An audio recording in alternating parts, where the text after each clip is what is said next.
ফিলিস্তিনির গাজা যুদ্ধবিরতি নিয়ে আলোচনা আবার শুরু হওয়ার সম্ভাবনা বেড়েছে। যুদ্ধবিরতির আলোচনা শীঘ্রই আবার শুরুর সম্ভাবনা। গতকাল শনিবার বারার মধ্যেই গাজায় নতুন করে হামলা চালিয়েছে ইসরায়েল। এই হামলায় 40 জনের বেশি ফিলিস্তিনি নিহত হয়েছেন।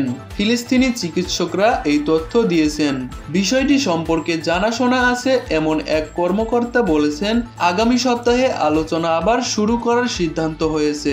ইসরায়েলের গোয়েন্দা সংস্থা মোসাদের প্রধান, যুক্তরাষ্ট্রের কেন্দ্রীয় গোয়েন্দা সংস্থার প্রধান ও কাতারের প্রধানমন্ত্রীর সঙ্গে দেখা করার পরই এমন সিদ্ধান্ত হয়। যে কর্মকর্তা এই তথ্য দিয়েছেন তিনি তার নাম প্রকাশ্যে অনিচ্ছুক, এমনকি তিনি তার জাতীয়তা প্রকাশ্যেও রাজি নন। তিনি বলেছেন, আগামী সপ্তাহে মধ্যস্থতাকারী দেশগুলোর নেতৃত্বে নতুন প্রস্তাবের ভিত্তিতে আলোচনা শুরু করার বিষয়ে সিদ্ধান্ত হয়েছে। আলোচনায় মধ্যস্থতাকারী হিসেবে থাকছে মিশর ও কাতার। এই প্রক্রিয়ায় যুক্তরাষ্ট্রের সক্রিয় অংশগ্রহণ থাকবে।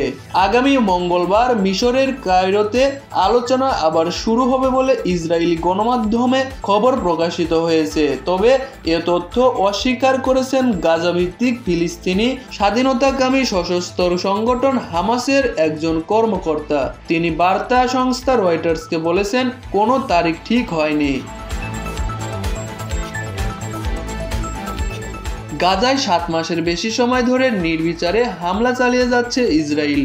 গাজার স্বাস্থ্য মন্ত্রণালয়ের তথ্য মতে গত 7 অক্টোবর থেকে ইসরায়েলের এই হামলায় প্রায় 36,000 ফিলিস্তিনি নিহত হয়েছেন।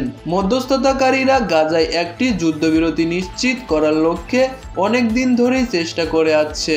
গত শুক্রবার আন্তর্জাতিক বিচার আদালত ফিলিস্তিনি রাফায় ইসরায়েলকে হামলা অবিলম্বে বন্ধের আদেশ দেন। আইসিজের এই আদেশ উপেক্ষা করে রাফায় হামলা জোরদার করেছে ইসরায়েল। গতকাল শনিবার ইসরায়েলের স্থল ও বিমান বাহিনী রাফায় ব্যাপক হামলা চালায়।